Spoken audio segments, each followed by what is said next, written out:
This is Story Recapped. Today, I'm going to explain a sci-fi horror film called Hollow Man 2. This movie's script is based on the original draft of the first film. Like the original, this film shows how the power of invisibility can be misused. Spoilers ahead, watch out and take care. Some people think that invisibility would be a nice superpower to have. The anonymity that it would provide to those who wield such power eliminates some consequences of mistakes or even wrongdoings, so it's not surprising that there are people who imagine many different ways to abuse it. The antagonist of this film doesn't have any moral compunctions about abusing his invisibility. The power also seems to amplify his bad qualities, which makes him even more dangerous. Even with the military pursuing him, he still has all the advantages, so the protagonists will have to find his vulnerabilities to stop him. During a cocktail party at the Reisner Institute, an intoxicated Dr. Devin Villiers tries mingling with other guests, but he is suddenly pushed and dragged all over the room by an invisible force.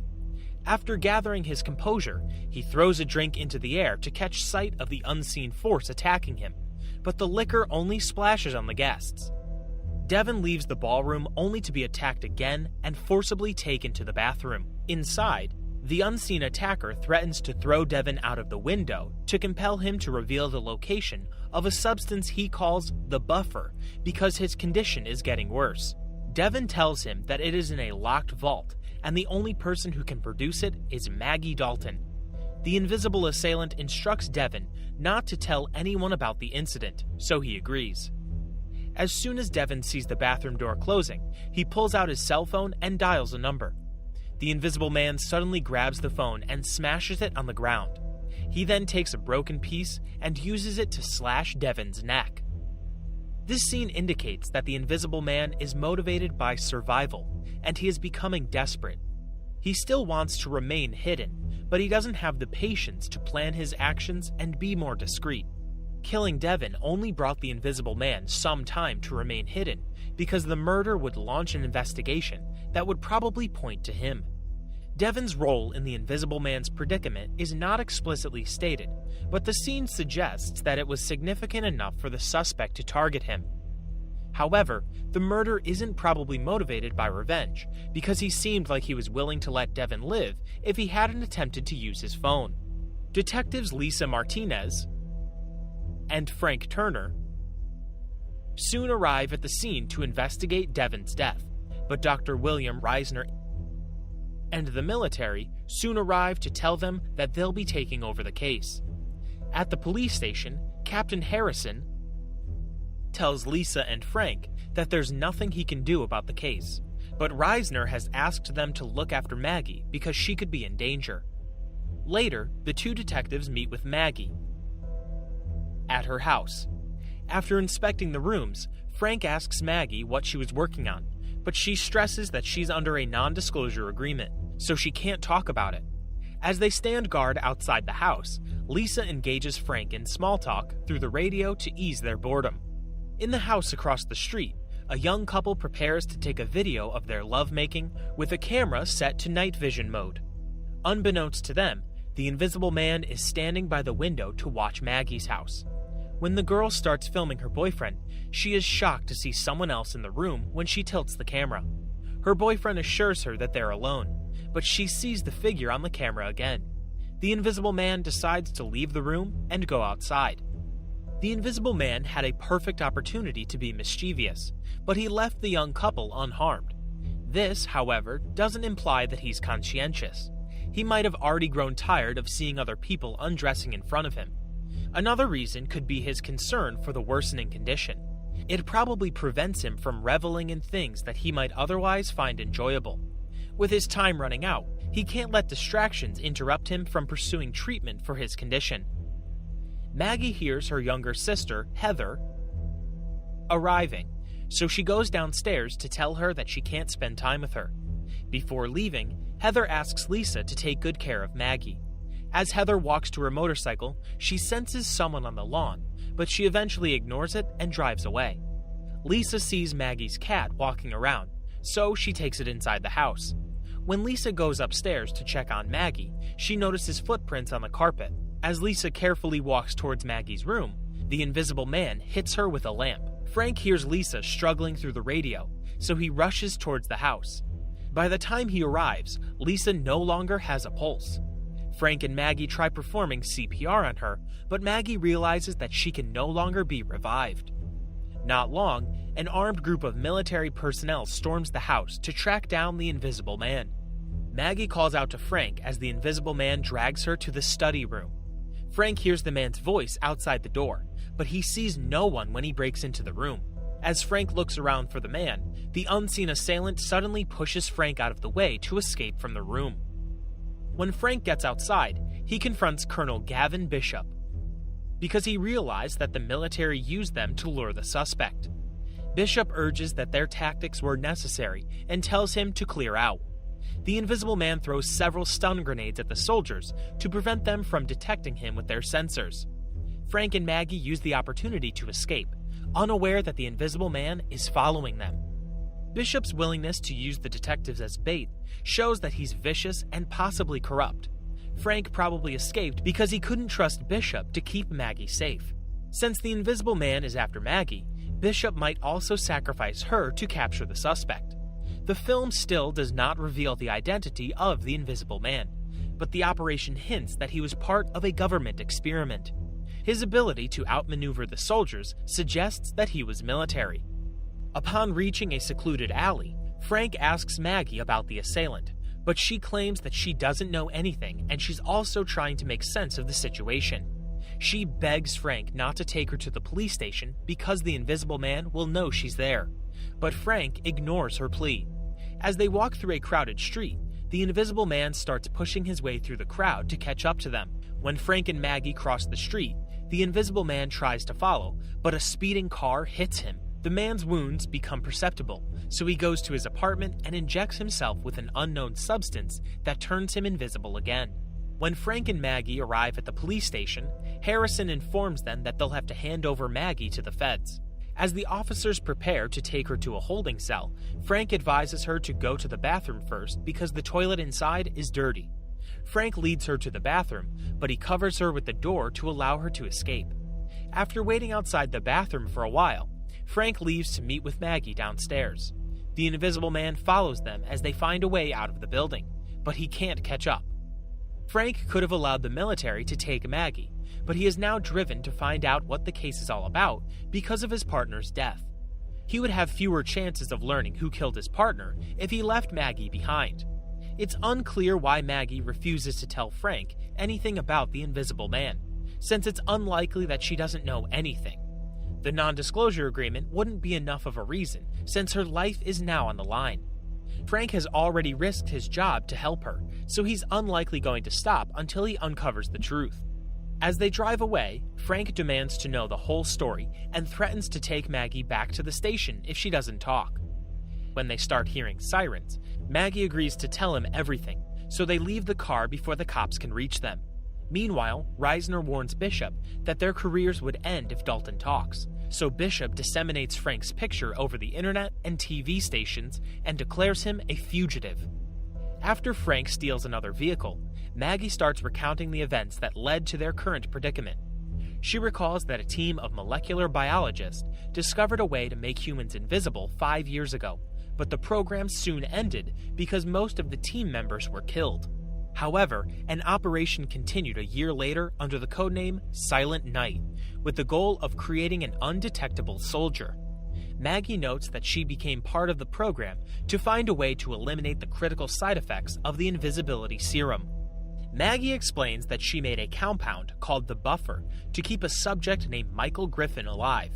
Before he volunteered, Michael was part of a special forces unit that served in Afghanistan, Iran, and Iraq. Minutes before the procedure, Michael grabbed Maggie's hand to thank her for the opportunity to be the test subject. After Devin injects him with the serum, Michael starts struggling in his seat as his body starts to become invisible. Maggie narrates that Michael supposedly died a few days later after receiving the Buffer. She blamed herself because she thought her Buffer failed, but she now knows that they never injected Michael with the compound. Michael had been a very willing test subject, so he probably believed from the start that the Buffer would keep him from experiencing the side effects. The military's betrayal is the most likely reason that he went rogue. Bishop might have refrained from giving him the buffer so he could easily cover up his tracks when Michael dies. He had failed to take into account that Michael would still live long enough to do a lot of damage while finding treatment for his condition. Now, the only thing that keeps Michael from divulging Bishop's secret is his desire to remain hidden. When Maggie checks her cell phone, she finds a message warning her about the Reisner Institute and telling her to meet at an address in Ludlow. Maggie asks Frank to drive to Oregon because she thinks Michael would never find them there. She notes that Michael is only about a month away from dying if he doesn't get the buffer. However, Frank wants to catch Michael because he wants justice for his partner. Maggie shows Frank the message she just received, so he decides to meet the sender to find out what he knows. Michael stops by the Reisner Institute to find Bishop, who is in the process of tracking down the number that sent the message to Maggie. As Bishop talks to an agent on the phone, Michael suddenly cuts off the line and attacks him. Michael asks him about Maggie's location, but Bishop asserts that Michael doesn't need to track her down because he has the buffer. Michael stresses that he can't trust Bishop because he allowed the Institute to destroy him. Bishop reminds him that he saved Michael from being court-martialed for war crimes, but Michael contends that he only did it to turn him into a guinea pig. Bishop stabs Michael with a pen, which causes his veins to be visible. Bishop grabs his gun and loads it, but Michael vanishes before he can aim it. Michael suddenly attacks him and pushes him down to the table, then stabs Bishop in the eye. He then learns about Maggie's location from Bishop's computer. This scene reveals that Michael had been murderous and uncontrollable even before the experiment. Bishop probably chose him because of these very qualities to carry out their morally questionable operations. Even though Michael was very willing to take part in the experiment, he felt bitter about being used as a test subject because of the unexpected result. It would have been foolish for Michael to take the chance and see if Bishop really had the buffer, because he's only interested in saving his own skin. To do that, he has to eliminate Michael. Michael immediately heads to Ludlow, where Maggie and Frank are already looking for the message sender. Inside the building, Frank breaks a few bottles to keep Michael from following them undetected. Soon, the sender, Timothy Laurent, emerges and reveals that he was one of the 3 subjects. The first one died after 8 days. Although he survived, his organs are now failing, and he has a total intolerance to light. Timothy reveals that the program was not about national security, but an operation to get rid of political opponents. Michael had killed a senator, a Ninth Circuit judge, and a retired CIA operations chief. Timothy further notes that Michael has been killing regular people in the last 2 weeks. Frank thinks Michael is covering up his agenda, but Timothy believes that killing ordinary people is Michael's true intention. Frank hears someone arriving, so they look for the fire escape to leave the building. He tells Maggie to go ahead as he tries to hold Michael back. When Michael attacks him, Timothy shows up and hits him with a metal bar. However, Michael quickly recovers and kills Timothy by snapping his neck. Frank leaves the building and finds Maggie in a dark alley. After driving for a while, Frank tells Maggie to take a bus and go to a place where Michael can't find her, but Maggie says she wants to tell the media the truth.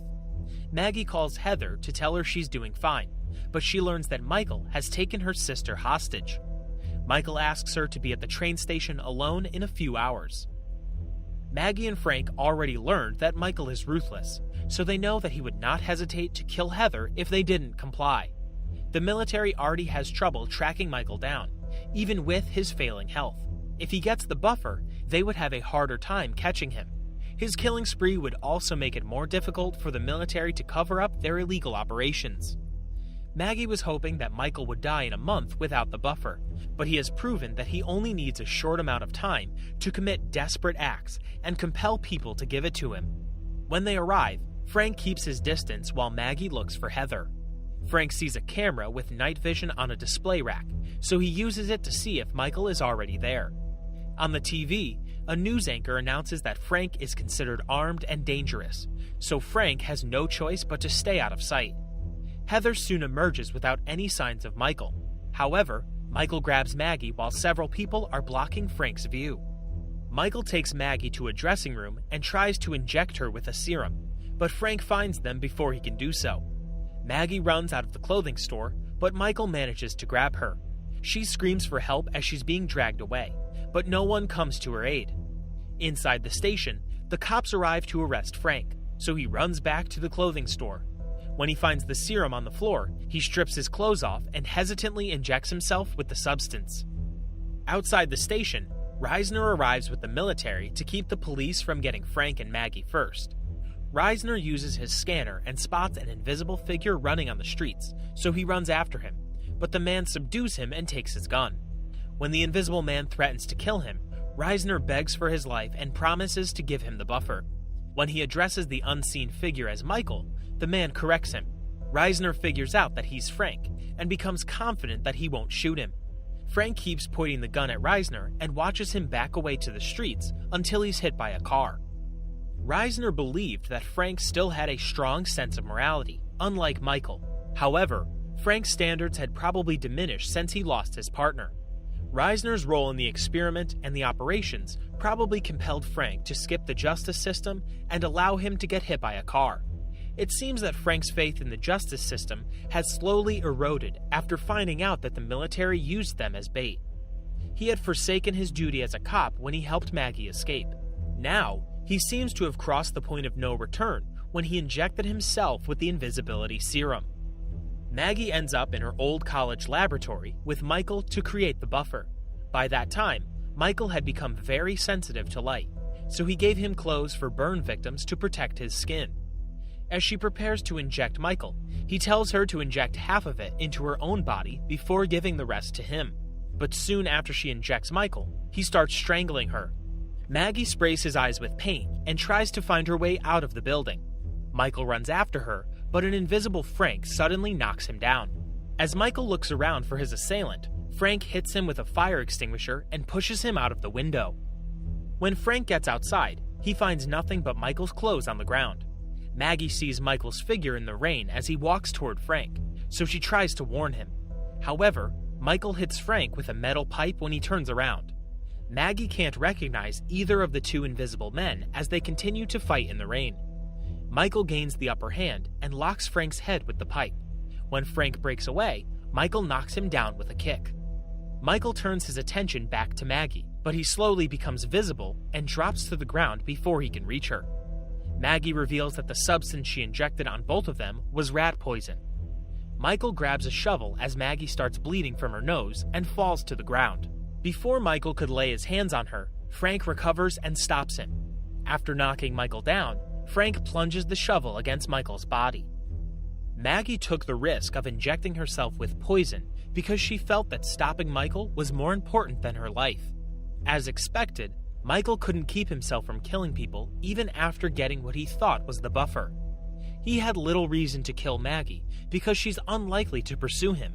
He had been bloodthirsty even before the experiment, but his invisibility surely exacerbated his killer instincts. Frank isn't likely to become a killer like him under normal circumstances, but he could be tempted if he runs into more people like Michael, Reisner, and Bishop. Frank lifts Maggie in his arms and leaves Michael behind. When Maggie wakes up in the hospital one day, Heather informs her that there's still no sign of Frank. Maggie tells her not to worry because Frank will eventually reach out to her. Outside the hospital, an invisible Frank stares at Maggie's window for a moment and walks away. The military had withheld the buffer from Michael as a precautionary measure in case he defied their orders. This had only put him into survival mode, which made him even more dangerous. Reisner and Bishop took great pains to cover up their tracks, but their efforts ironically led to their own demise. They created a killing machine when they made Michael invisible, but they had no means of controlling him. Michael couldn't stop killing because he was too intoxicated by the power of invisibility. The only one that ultimately stopped him was another invisible man. Subscribe to watch more videos like this. Turn on notifications. And leave a like, it really helps the channel out. Thank you for watching.